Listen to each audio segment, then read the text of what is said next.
that Maria will be touching on here in a few minutes.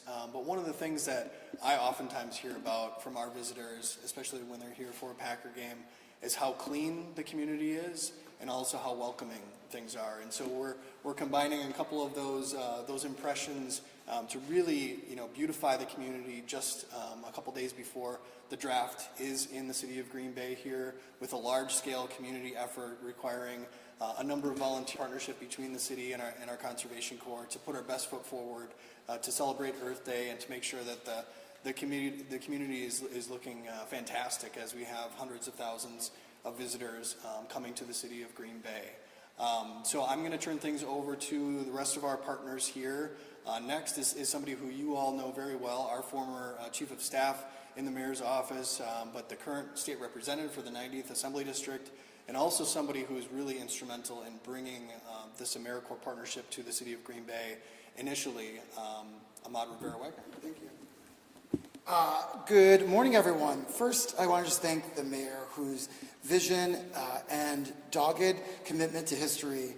This idea came from him, who wanted to create a civilian conservation corps, which is something that happened under JFK during the time that there was a concern about getting workers back to work. And we were talking during the pandemic about what could we do to make a local version of the civilian conservation corps. And I said, well, there's this amazing program called AmeriCorps. And they do exactly these types of service-driven efforts. It's a bipartisan funding that comes from the federal government and local government here in Madison. And he said, if we can do that, that'd be great.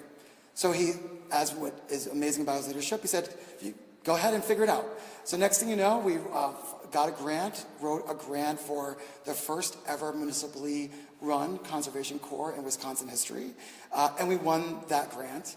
And then we were able to get Maria Otto, who has been an absolute champion for this work, who took an idea and some funding and some passionate energy and turned it into a community-driven process that shows folks what we can do when the community comes together to impact the environment. The idea for Earth Day, if you probably know, comes from U.S. Senator Gaylord Nelson. So there's nothing more Wisconsin than Earth Day, and there's nothing more Green Bay than football. We all bleed green and gold on Sundays, unless you're a Bears fan or a Vikings fan. So there's nothing more natural than for us to do Earth Day and the draft and bring folks together. The draft, you all probably know, also got bipartisan funding from the state legislature. And there is a bipartisan piece of legislation going forward for public safety. And so this is in a spirit of coming together, taking care of the things that we care about the most, our planet, our community, and our football. And I'm really excited to be a part of that and help make that possible. So I'd like to introduce Maria Otto. Awesome. Well, thank you for those kind words. I'm Maria Otto. I'm the coordinator for the Green Bay Conservation Corps, really helping to bring the idea that the mayor and Ahmad have to life about bringing the community together, really focusing on that welcoming atmosphere and that cleanliness and really just an enjoyable atmosphere for the 2025 NFL Draft here in Green Bay. So we are looking for a big pull for the community to come together on Earth Day, celebrating not only Earth Day, so Arbor Day. We'll be doing quite a bit of tree planting, as well as trail maintenance, park cleanup, and invasive species removal and habitat restoration. We are capping the volunteer event on April 22nd at 325 volunteers, and we do ask community partners, organizations, groups, and individuals to pre-register for the activity that they'd like to do, whether that be tree planting or trail maintenance.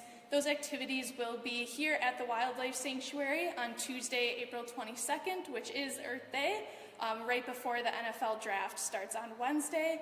That event will run from 9 a.m. to noon, and we'll wrap that event up at noon with a large lunch celebration until 1 p.m. to really celebrate unity after we've all come together to make these initiatives a reality. Awesome, thank you. If anyone has any questions, feel free. So exactly what are you going to be doing? Can you give the details of what that is going to be and what the impact is for the environment? Yes. So we'll start with the trail maintenance. So here at the Wildlife Sanctuary, we have quite a few trail systems that are very heavily used all season. So in the winter for cross-country skiing, and then in the spring and summer. So every spring we always like to revamp those trail systems to keep them accessible for all people coming to visit and enjoying the wildlife sanctuary, which is a unique, really key part of Green Bay. So we'll be spreading mulch and making those accessible, so removing any flood damage that may have occurred over the winter, and just weatherization issues with the trail system. So spreading that mulch and making them accessible will be one activity. The other activity, which will be not only here at the wildlife sanctuary, but across the park system, will be garbage cleanup. So we will be cleaning up the park system and hitting all of the major parks within the area, not only in Green Bay, but near and around Lambeau Field, to really improve the quality of those park systems, and definitely hitting the rivers and the shoreline on the bay, so along the Bay Beach shoreline, doing cleanups there. The next part is the habitat restoration and invasive removal, so removing invasive species. Here in the city of Green Bay, we value using methods to restore our habitat that don't include herbicide use.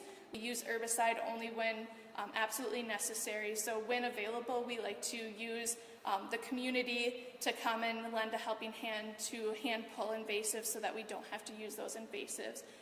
So having a very large volunteer base will help us do just that. And then the final part will be tree planting.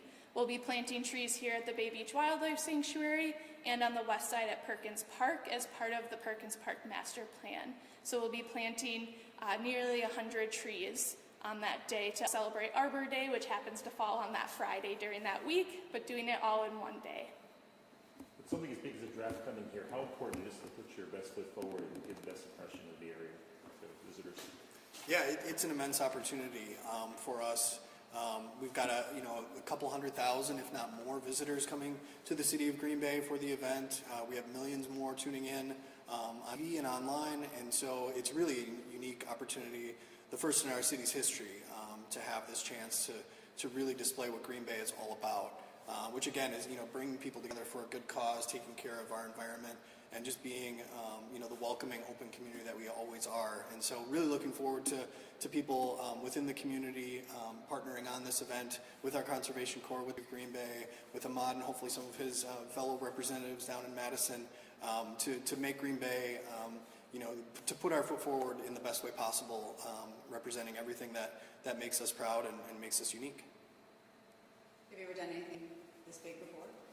No, I mean, I think, I would let Maria talk to, some of the initiatives that have been brought forward as a result of the Conservation Corps, but I'm not familiar of an event of this scale to happen on Earth Day in the city of Green Bay previously. So yes, I think it really would be a unique chance for us to make a bigger splash than even normal, which is fitting given the fact that we are welcoming the NFL draft to the city for the first time in our history.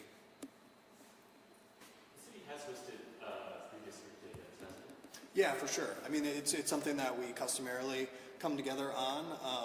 As Ahmad was saying, the history of Earth Day goes back to 1970 with Gaylord Nelson, working with others in D.C. to make it, the day that it is across the country. So we have, a long history of doing similar events. But again, in my recollection, I'm not sure of an event of this scale to celebrate Earth Day.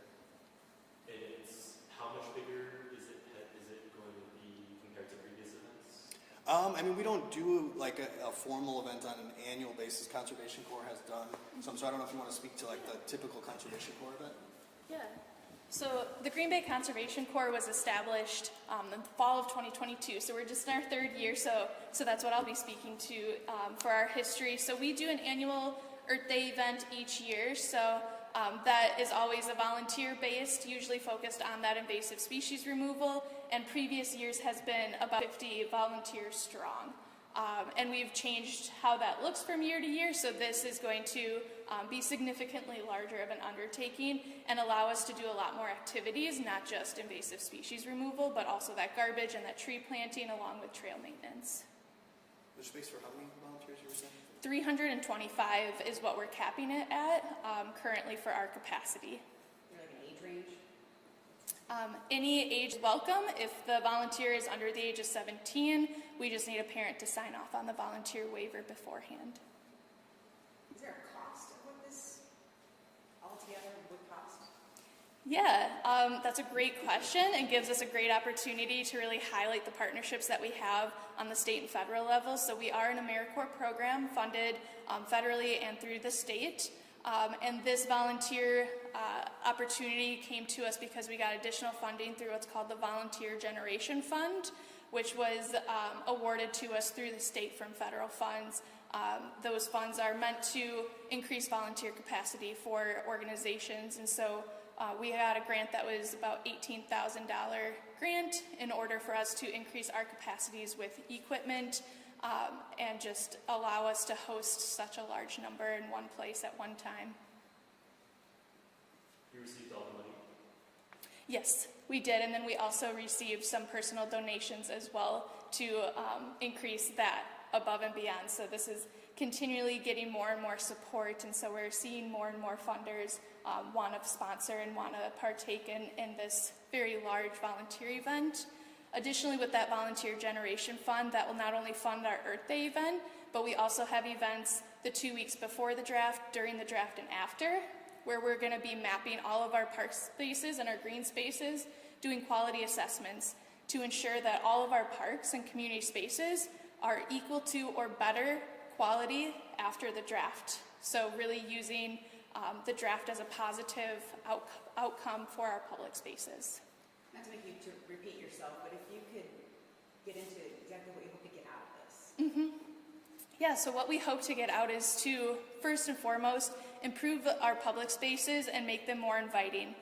Like the mayor said, we have a very welcoming atmosphere, and we hear it a lot through our park system. The Green Bay, City of Green Bay has a very high percent of public spaces per capita for most cities. So we are in the higher percentile of green spaces, so making sure that we're able to offer that space for the community and for the visitors coming. So really making sure that those are in top quality, and then ensuring that those stay top quality throughout the increased usage that we expect to see during the draft, and making sure that once the draft is complete, that all of those spaces can be used by the local community and residents as they have come to love. Just to clarify, you're capping it at 325 volunteers. Correct, yep, so we have that registration form which will be posted on our website this afternoon and throughout social media, and that registration form can be used for groups and individuals alike, and wanting to make sure that volunteers get to choose what they're most passionate about, whether that be the invasive species, the tree planting, the trail maintenance, and such. And why are you expecting more volunteers this year than previous Earth Day events? So in previous years, we didn't have the capacity to host as many, so we didn't have as much of the tools and resources needed to host a large-scale event at one time. Previous years, we've hosted volunteer events up to 75 people, and really, if you think about it, that comes down to your gloves, your garbage bags, your garbage pickers, your wheelbarrows, things of that nature in order for us to actually do the activities. And so we've just been limited by infrastructure and tools, and so through this additional funding, we've been able to expand that capacity. Are there any special events going on through the draft here at the sanctuary? Yes? At the sanctuary itself, I don't have that information necessarily, but obviously, we can connect you with our Parks Department and Superintendent Steve Vacatos to talk about some of the programming that's going to be happening during that stretch. I just wanted to echo that it's not only the infrastructure funding, though, is that there's been a not renewed, but excited interest from both inside the community and outside. So when I was chief of staff, we were fielding calls a year before the draft, asking what can people do? How can they get involved? How can they be helpful? All different ways. We had local schools, which will be closed, reaching out saying, is there activities that people can do? The mayor has done an incredible job of creating a lineup for the week so that residents can realize that the draft is also for them. And this is one of the many outcomes and options, which is if you'd like to get involved, if you'd like to bring your family and be able to beautify and support some of our best institutions, our parks, and clean up and make sure our community looks as beautiful as it does every day. This is one of the many things that you can do that the city is offering for people to be engaged. But we heard over and over again from sports teams to everyday people, what can we do? And so we're really excited that this one offering of a multitude is something that the excitement can capture, and it's something we'd all feel good about. And wouldn't it be happy that our parks would be just as pretty post 300,000 people showing up here? So it's a win-win for everybody.